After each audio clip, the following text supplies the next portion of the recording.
നമസ്കാരം.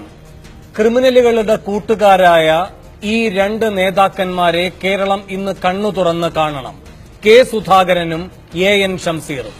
സുധാകരൻ ഇടിമുറി കൊലയാളി കൃഷ്ണദാസുമായുള്ള ഈടുറ്റ ബന്ധത്തെപ്പറ്റി ഊറ്റം കൊള്ളുന്നു. ഷംസീർ ടി കേസിൽ വിചാരണ കോടതി പറഞ്ഞ പോലെ രാഷ്ട്രീയ വിരോധത്തിന്റെ കോടാലിക്കൈയായ ഒരു കുറ്റവാളിയുടെ കല്യാണാഘോഷത്തിൽ പങ്കെടുക്കുന്നു. രണ്ട് നേതാക്കന്മാരുടെ മാത്രം പിഴവായി ഇതിനെ കാണരുത്. പിഴച്ചു പോകാൻ പാടുപെടുന്നവർ എന്ന പരിഗണനയും പാടില്ല. പാർട്ടി താൽപര്യം പൊതുജന താൽപര്യത്തെക്കാൾ ഉയർന്നു നിന്നാൽ സംഭവിക്കാവുന്നതാണ് കണ്ണൂരും പാലക്കാടും സംഭവിച്ചത്. കുറ്റവാളികളോട് കൂറുകാട്ടുന്ന കാര്യത്തിൽ കോൺഗ്രസും സിപിഎമ്മും ഒരേ തൂവൽ പക്ഷികൾ തന്നെ.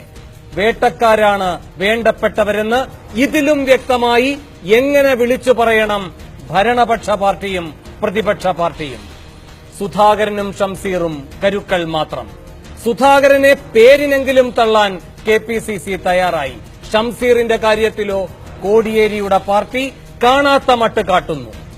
രാഷ്ട്രീയ ഭീകരതയെയും സ്വാശ്രയ ഭീകരതയെയും വിമർശിക്കാനുള്ള അർഹത തരം പോലെ വേഷം മാറുന്നവർക്ക് വീണ്ടെടുക്കാനാകുമോ എന്ന വിമർശനമുയരുമ്പോൾ 6 ചോദ്യങ്ങളാണ് സൂപ്പർ പ്രൈം ടൈം ചോദിക്കുന്നത്. 1. കൃഷ്ണദാസിന്റെ രക്ഷകനായി സുധാകരൻ എത്തിയത് ജിഷ്ണു കേസിൽ കോൺഗ്രസിനെ പ്രതിക്കൂട്ടിലാക്കിയോ? 2. കൃഷ്ണദാസിന്റെ കോൺഗ്രസ് ബന്ധം അഭിമാനത്തോടെ ഉയർത്തിക്കാട്ടിയ സുധാകരന്റെ നിലപാട് പാർട്ടിക്ക് സ്വീകാര്യമോ? 3. ജിഷ്ണു കേസുമായി ബന്ധമില്ലാത്ത തർക്കത്തിലാണ് ഇടപെട്ടതെന്ന സുധാകരന്റെ വാദം മഹിജിയോടുള്ള വെല്ലുവിളിയോ? 4. ടി കേസിലെ കുറ്റവാളിയുടെ കല്യാണം കൂടുന്ന ഷംസീർ കേരളത്തിന്റെ മനസാക്ഷിയെ കാണാതെ പോയോ? 5. 56 വെട്ടുവെട്ടി ടിപിയെ അവസാനിപ്പിച്ചവർക്ക് പാർട്ടിയുടെ തണലില്ലെന്ന് സിപിഎം ആവർത്തിക്കുമോ? 6. പൊതുസമൂഹത്തെ വെല്ലുവിളിച്ച് കണ്ണൂരിലെ പാർട്ടി നേതാക്കൾ കുറ്റവാളികളുടെ ഉറ്റമിത്രമാകുന്നത് തുടർക്കഥയാകുമോ?